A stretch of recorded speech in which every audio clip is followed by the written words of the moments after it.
On apprenait hier que l'incendie dans le Vieux-Montréal a été allumé d'une main criminelle. Il y a de l'accélérant qui a été utilisé. Bon, évidemment, vous comprendrez que les familles des 7 victimes sont secouées par cette nouvelle-là. Véronique, vous avez appris notamment que les proches de la victime, Charlie Lacroix, se préparent à déposer des poursuites en plus de celles déjà entamées par les autres familles.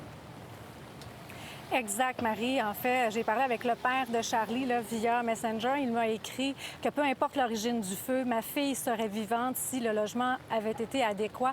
Donc, il me confirme que plus jamais la famille va commenter parce qu'il y a des procédures légales en cours, une poursuite. Donc, je te rappelle que Charlie dormait dans une chambre sans issue, avec vraisemblablement muni d'une fausse fenêtre qui aurait pu lui laisser croire qu'elle était en sécurité, mais à tort. Donc, poursuite de 2 millions de dollars qui devrait être déposée dans 2 semaines au Palais de justice de Montréal contre le propriétaire, contre celui qui louait les chambres, mais aussi contre la Ville de Montréal pour avoir fermé les yeux sur cet édifice non conforme.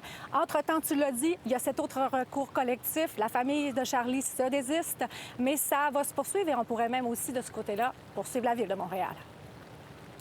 Il y a beaucoup d'émotions pour les clients. Ils savaient que peut-être ça serait une possibilité, mais d'avoir des nouvelles, c'est quand même très, très difficile. Mais pour nous, ça change pas grand-chose parce que, d'après nous, ça réduit pas la responsabilité des autres défendeurs qui sont déjà nommés. Pour nous, c'est clair qu'il y a de négligence de tous les autres défendeurs des autres parties à cause de la non-conformité dans l'immeuble, que c'était bien connu par la Ville, que les gens ne pouvaient pas s'échapper. Alors, la Ville, on n'échappe pas leur responsabilité.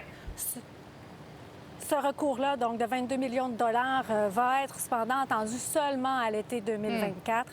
Entre-temps, on le sait, le SPVM vous demande votre aide. Vous pouvez donner des informations à Infocrime. Infocrime de façon anonyme. Merci beaucoup, Véronique.